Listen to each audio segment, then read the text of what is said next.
Good evening, ladies and gentlemen. My name's Tech Bandit. Before we go too far into this video, I want to give a massive shout to Thrallin, who is, of course, one of my constant subscribers, commenters, and somebody I actually consider a bit of a friend at this point. He's been wonderful feedback, and this was actually a piece of his to have a comparison of heirloom versus non-heirloom leveling. And you see that on the screen now. On the left, messing with the menus is an heirloom who will be an heirloom hunter. She doesn't have them on yet. And on the right, you have a non-heirloom hunter. Yes, I'm fully aware I left all of that in the beginning.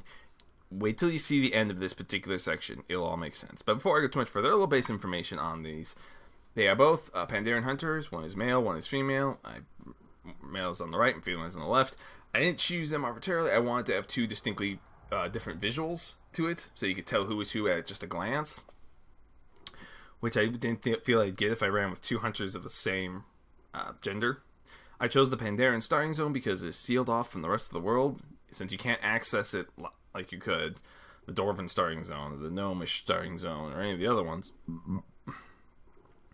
I felt that you went to have a lot of outside influence, which I was afraid would have affected the recording process. Obviously, if a bunch of bored cap levels that are going around killing newbies or just causing trouble in the newbie starting zone, it's not going to work out very well for recording purposes, which is why I chose the Pandaren. I chose Hunter because they're both very easy to level, and I wanted to have that serve be a base. I actually realized towards the end I may have screwed that up a bit, which unfortunately does not help my cause. Neither of these guys had any professions at any point in the leveling process. At no point did they stop to eat either. Any healing was done naturally, which is fine because I never took that much damage in the early starting zone. And again, that's another reason why I chose Hunter. You don't have to worry about that anywhere near as much. Now you can start to see a bit of difference. As you saw, my heirloom hunter has hit level 9. No, my heirloom hunter is weighing every heirloom, although I never actually use my ring or my trinkets. My necklace or my trinkets, excuse me.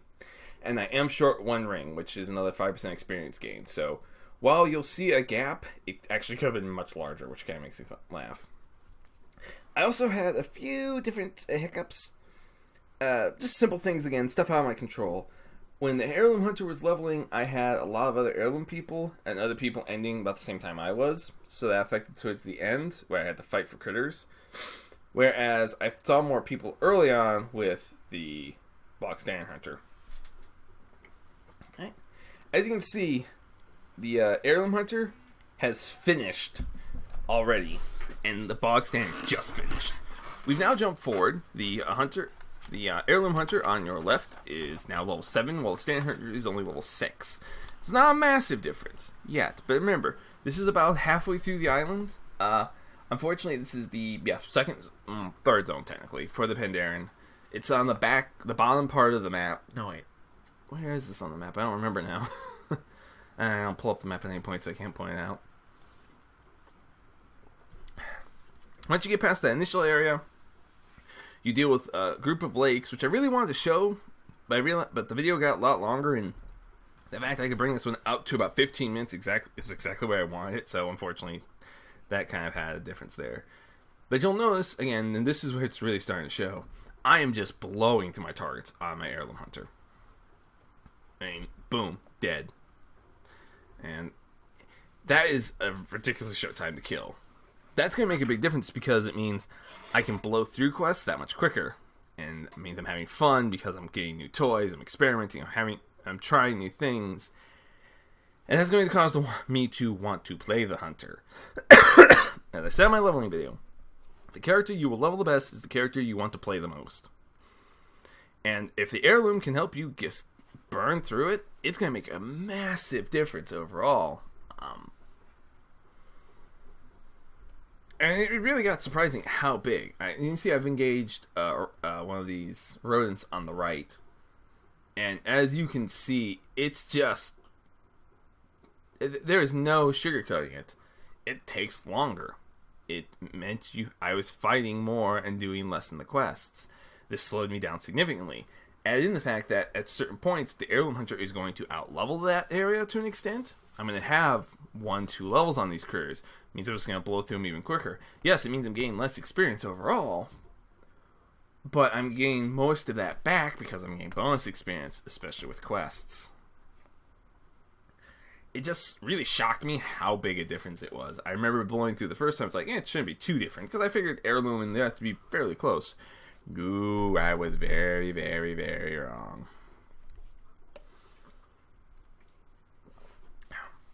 Like I said, so it was kind of fun to get to record this and get everything lined up properly.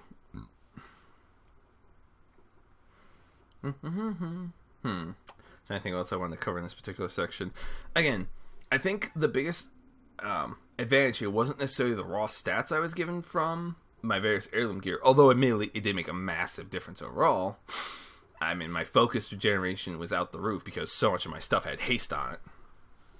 It was how much damage that weapon was constantly dealing.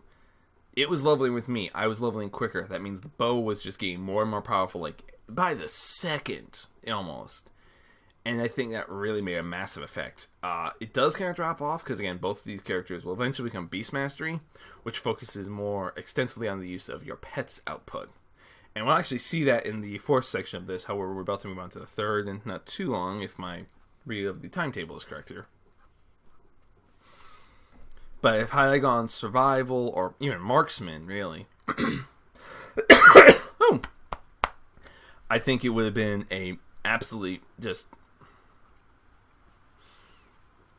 I think the difference would have really stood out more because we would have seen a scenario where the weapon really was important and the stat, and those were more important than just say, the pet alone. And I think that would have made a huge difference. Unfortunately, I didn't think about that beforehand. And in the end, I'm kind of happy with what I went. It was fun, though. Even if it didn't mean I had to run the same starting zone non-stop. Yeah, I should point that out right now. These were non-stops. These were really start, go, speed run it. This wasn't, I was not screwing around. I wasn't even reading the quest text half the time. Which kind of sucks because they put so much into some of these.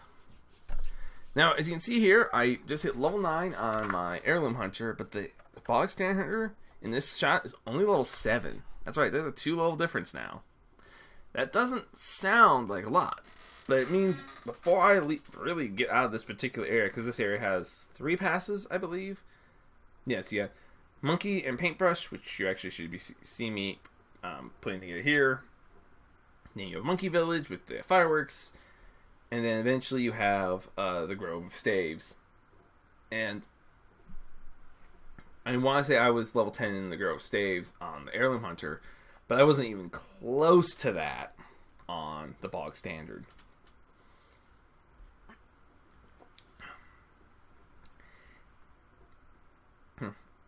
Trying to think what to say here. This will really just show itself. I mean, it's pretty obvious which one of these is going to be more fun to play. That Heirloom Hunter was a blast to blow through. I'm actually considering just biting the bullet and picking up a bunch of heirlooms for, actually might do a Protection Warrior next. Actually, a Warrior and a Death Knight. They're both plate wearers, so it should be pretty fun. And I know it's just going to be a blast just tear through this stuff. And it doesn't take a lot to get them started. I think most of the items like 500 gold a pop, which is not cheap, but if you do your dailies and pick up the bonus bags from running heroics or running raids, if it comes up, I mean, those pop up, 500 gold a pop, not to mention the other bits you get inside that you can sell off. It's not hard to get a set of heirlooms going. And again, some of these you'll find from quests. As I said, I'm missing the ring. One of the rings you get from the Stranglethorn event, a fishing event on the Heirloom Hunter, and that's another 5% experience and some more stats I didn't have. I don't have the ring for Strength Wielders that comes out of the dock, and for some reason that quest isn't dropped for me yet. Keep getting that stupid left shark, which annoys me because I already have one. I don't need another. I think that was a reference to the Super Bowl, but I didn't watch the Super Bowl. Sporting events don't interest me, but that's another story. Alright, time to kill, effect, importance, specs, and rolls. And again, I guess I'll start this early, and I didn't expect this to take quite this long. With your roles, obviously, if you're going to have a dual spec character, you're gonna need 2 different sets of gear almost, depending on how the gear split goes. For my shaman, I needed 1. For restoration, for enhancement, neither of which I used. I didn't really use the enhancement one at all because I leveled almost straight restoration. But for... Oh, I did open the map at least once, darn. But for the Death Knight, it's almost the exact same gear. I'd switch out like 1 piece. At worst, but I'll just keep it in the same since they're still good pieces. And you'll actually notice the achievements line up perfectly. I turn that exact same quest in the exact same order, and he gets the exact same achievement. It's kind of cool. Thought I heard a beep for a second there. I'm just not sure what else there is to cover in this. Again, I wasn't using the heirloom necklace, which will heal you. I wasn't using... I didn't use my trinkets very often. There's an active one that could have given me a big boost to health. But again, I never needed it. But this whole time, every time I dropped something, I was recovering health. Had I picked a rogue, a warrior, a monk, anything like that, those, the heal on kill trinkets, it's only 2% of your health, but 2% of your health goes a long way if there's a lot of small critters you can get experience off of. There we go. Other achievement, as I said, exact same spot. And I do apologize. I had this all written out, and I guess I realized I didn't have enough fill time. I guess I could cover bits to think about when you're setting up for your heirlooms. Just remember that while the heirlooms will do a lot of good, as you'll see here, they aren't the end-all be-all. And again, there's a lot of stuff you don't get. Bracers, boots, if you get your legs, you don't get hands, gloves, ironically. At least at this time of recording. For all I know, they might change that in Legion, but we're starting to see more and more of this come together, which is a lot of fun. I loved how much fun I was having with this, and it'll make me want to go back and level something else a little more. But again, it's expensive. It's 1,000 gold per piece. So you imagine there's, 8-9 pieces in a set to go from a 60 cap to a cap of 90. Take this and then add in the fact that it's 4 or 5. Actually, I think it might be 4 and 5 for gear and then weapons, respectively. Because I know the weapon upgrade's $5,000. I don't remember how much the base gear one is. It's not cheap to get a full set of heirloom going, but if you're willing to sit down and do it, you'll be able to belt out a second character in no time at all. I mean, I'm actually considering going straight 100 with some of these, just because it gives me time. You can also get these from like the time walking events, etc. And that's kind of handy. So if you can do that, knock yourself out. And knock them out, because you'll have fun and it'll be quick too. Alright, we're keeping up on the end here, and the final little bits of information. And again, I apologize that I didn't quite fill this video quite as well as I thought I was going to be able to, but unfortunately, I got done and I realized, oh, crap. I didn't quite plan this out 100%, now did I? But here are the final stats. As soon as we hit the final picture. Come on. Boom. For the Heirloom Hunter, I ended at level 12, and it took me 1 hour and 23 minutes.